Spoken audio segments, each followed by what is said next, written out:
আমি আস্থা রেখেছিলাম সুজির স্পেশাল ব্যাচের উপর। তুমিও রাখতে পারো, তোমরাও রাখতে পারো। তুমিও রাখতে পারো। একজন পাবলিকিয়ানই পারে আরেকজন পাবলিকিয়ান তৈরি করতে।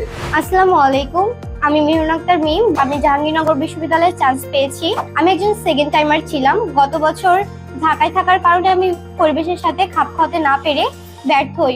তখন আমি নিজ শহরে এসে সুজির স্পেশাল ব্যাচে ভর্তি হই। সুজির স্পেশাল ব্যাচের শিক্ষকদের গাইডলাইনের কারণে আমি এবছর উত্তীর্ণ হতে পেরেছি।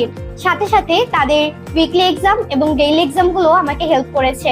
হ্যালো, আসসালামু আলাইকুম। আমি মালিয়া বিনতে মিথি।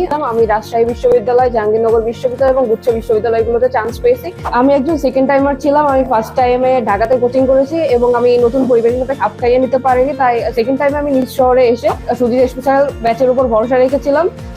রেগুলার ডেইলি এক্সাম এবং উইকলি এক্সাম নিত, সেটা আমাদের অনেক সাহায্য করেছে। আসসালামু আলাইকুম, আমি আস্তা সাদিয়া প্রাপ্তি। আমি একজন সেকেন্ড টাইমার।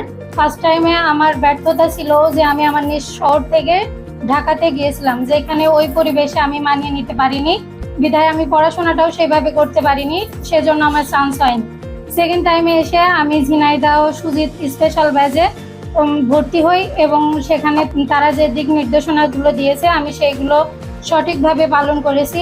আমাদের ভর্তি পরীক্ষায় সব থেকে ভালো করার মেন একটা পয়েন্ট হচ্ছে এক্সাম। সপ্তাহে খুব ভালো স্ট্যান্ডার্ড মানের কোশ্চেনে আমরা পরীক্ষা দিতে পেরেছি। সুজিত স্পেশাল ব্যাচকে অসংখ্য ধন্যবাদ। আমি মোহাম্মদ তাসিমুল ইসলাম, রাজশাহী বিশ্ববিদ্যালয়ে 191তম হয়েছি। প্রতিটা ক্লাস অত্যন্ত যত্ন সহকারে নেওয়া হয় এবং প্রতিটা এক্সাম অত্যন্ত যত্ন সহকারে, এবং কোনো স্টুডেন্ট অ্যাবসেন্ট থাকলে তাকে কল করে ডেকে নিয়ে এসে তাকে ক্লাস এবং প্রয়োজনীয় এক্সাম নেওয়ার ব্যবস্থা করা হয়।